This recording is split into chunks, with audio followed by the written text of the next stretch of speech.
What is Arabian jasmine? Arabian jasmine is this amazing flowering vine with these incredibly fragrant white flowers. They almost seem to glow at night, and the scent is sweet and intoxicating. It fills up my whole patio every summer. Arabian jasmine versus star jasmine. Arabian jasmine's fragrance is delicate and sweet, reminiscent of warm summer evenings, while star jasmine offers a more robust, floral scent that fills the air effortlessly. Arabian jasmine versus gardenia. Arabian jasmine's glossy, dark green leaves complement its dainty white flowers, whereas gardenia's lush, waxy foliage provides a stunning backdrop to its creamy, intoxicating blooms. Arabian jasmine versus Grand Duke of Tuscany. Arabian jasmine's compact growth and manageable size make it ideal for smaller spaces, whereas Grand Duke of Tuscany's larger, velvety blooms and strong, sweet scent create a captivating focal point in any garden. Does Arabian jasmine climb? Mine definitely climbs. I have it planted next to a trellis, and it's happily snaked its way up the whole thing. It's great because it doesn't need a ton of support, the stems are pretty sturdy on their own. How to propagate Arabian jasmine? I actually propagated mine from stem cuttings a few years ago. It was pretty easy. I just took a few healthy stems, cut them below a node, the little bump where leaves grow, and planted them in pots with some well-draining soil. They took a while to root, but now I have a whole bunch of new jasmine plants. Is Arabian jasmine poisonous to dogs? Luckily, my dogs haven't shown any interest in chewing on the jasmine, and I haven't heard of it being poisonous to them. But it's always a good idea to double-check with a vet if you're worried about your furry friends.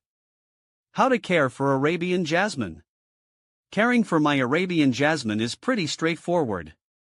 I water it deeply whenever the soil feels dry to the touch, and I give it a light feeding of fertilizer once a month during the growing season. It seems happy with that. I haven't had any problems with pests or diseases, which is a nice plus. Is Arabian jasmine poisonous? As for poisonous, nope. At least not to humans. The flowers are actually used to make jasmine tea, and I've even read that they can be used in some recipes. I haven't tried that myself though, I'm happy just to enjoy their fragrance. Can Arabian jasmine grow in shade? Mine gets some morning sun, but it's mostly shaded in the afternoon. It seems to do okay with that dappled sunlight. I wouldn't recommend planting it in full shade though, I think it needs at least a few hours of sun to flower well. Can Arabian jasmine grow indoors? Speaking of flowering, I wouldn't say it's an indoor plant. It really needs that outdoor space to sprawl and climb. But if you're set on having it indoors, you could try keeping it near a sunny window and maybe train it up a moss pole. Just be aware that it might not flower as much, or at all. How big does Arabian jasmine get? Mine has gotten to be about 6 feet tall in a few years, and it's probably around 8 feet wide at this point. It fills out the trellis nicely, and I might even have to trim it back a bit this year.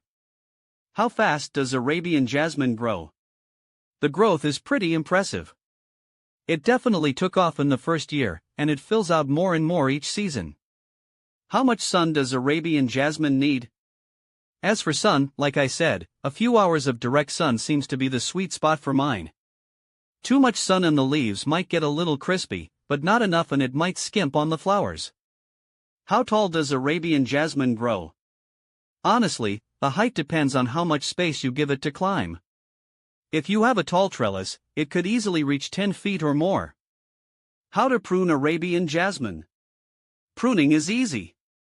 I just wait until after the flowering period is over and then I trim back any stray branches or anything that's gotten too leggy. It bounces back really well. Is Arabian jasmine deer resistant? Deer haven't bothered mine at all. Maybe the strong scent keeps them away? I'm not sure, but I'm happy they leave it alone. Is Arabian jasmine edible? And edible? Well, like I said, the flowers are used in tea, but I wouldn't recommend just munching on them straight off the vine. Best to stick with enjoying their fragrance. Is Arabian jasmine fragrant? Absolutely. The fragrance of Arabian jasmine is what really makes it special. It's this sweet, intoxicating scent that's strongest in the evening. It fills up my entire patio and makes sitting out there in the summer evenings an absolute dream. Some people say it's similar to jasmine tea, but to me, it's even more complex and delightful. Is Arabian jasmine perennial? The blooms come out all summer long for me, usually starting in late spring and lasting until the first frost.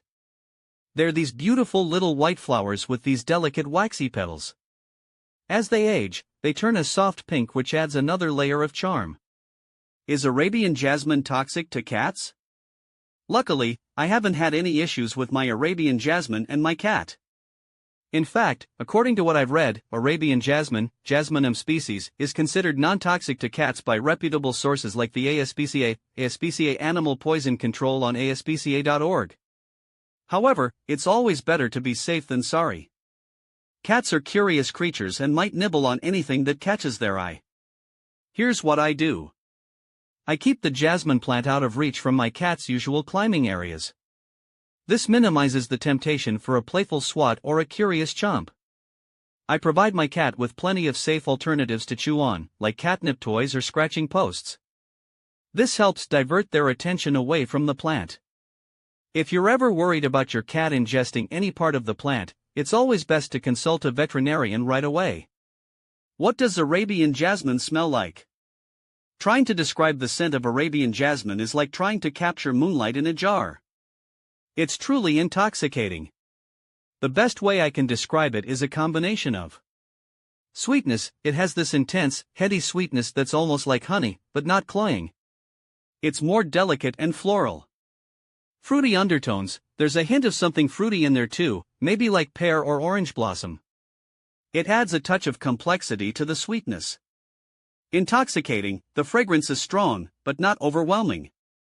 It fills up the air in the most delightful way, especially at night. Some people find it romantic or even sensual. It's definitely different from the jasmine tea you might be familiar with. The tea has a more one-dimensional, light floral scent. Arabian jasmine flowers have a depth and richness that tea just can't capture. Overall, the fragrance of Arabian jasmine is one of the reasons I love this plant so much. It's a beautiful sensory experience that truly elevates my summer evenings. When does Arabian jasmine bloom? In my experience, Arabian jasmine is a real summer bloomer. The flowers typically start showing up in late spring, around May or June. Then, the party goes on all through the hot months, lasting until the first frost hits in the fall. That means I get to enjoy those beautiful white blooms and their intoxicating fragrance for a good long stretch. Of course, the exact timing can depend on your climate. In warmer areas with milder winters, Arabian jasmine might even keep blooming year-round. But even in places with colder winters like mine, you can still expect a good solid season of blooms as long as the weather cooperates. Where can I buy Arabian jasmine? Since I can't search for local stores due to privacy restrictions, here are the general places you can look for Arabian jasmine. Nurseries and garden centers. This is the most likely place to find Arabian jasmine plants. They're usually sold in pots, ready for you to take home and plant. Online retailers. Some online retailers sell live plants, including Arabian jasmine. However, keep in mind that shipping live plants can be risky, and they might not arrive in the best condition. Local plant sellers. Sometimes farmers markets or local plant sellers might have Arabian jasmine available. Here are some additional tips for finding Arabian jasmine. Call ahead. Call your local nurseries or garden centers to see if they have Arabian jasmine in stock before you make a trip. Ask about varieties. There are different varieties of Arabian jasmine available, so ask about the specific type you're interested in. Consider the season. Arabian jasmine is typically sold in the spring and summer months when it's actively growing. Why is my Arabian jasmine not flowering? Now, my jasmine hasn't had any trouble flowering, but I have heard that inconsistent watering or not enough sunlight can affect how much it blooms. If yours isn't flowering, try checking those two things first. Make sure the soil is drying out some between waterings, and give it a few hours of direct sun each day. If that doesn't help, you might also want to check the fertilizer. Maybe it needs a little boost of nutrients to put out those beautiful flowers.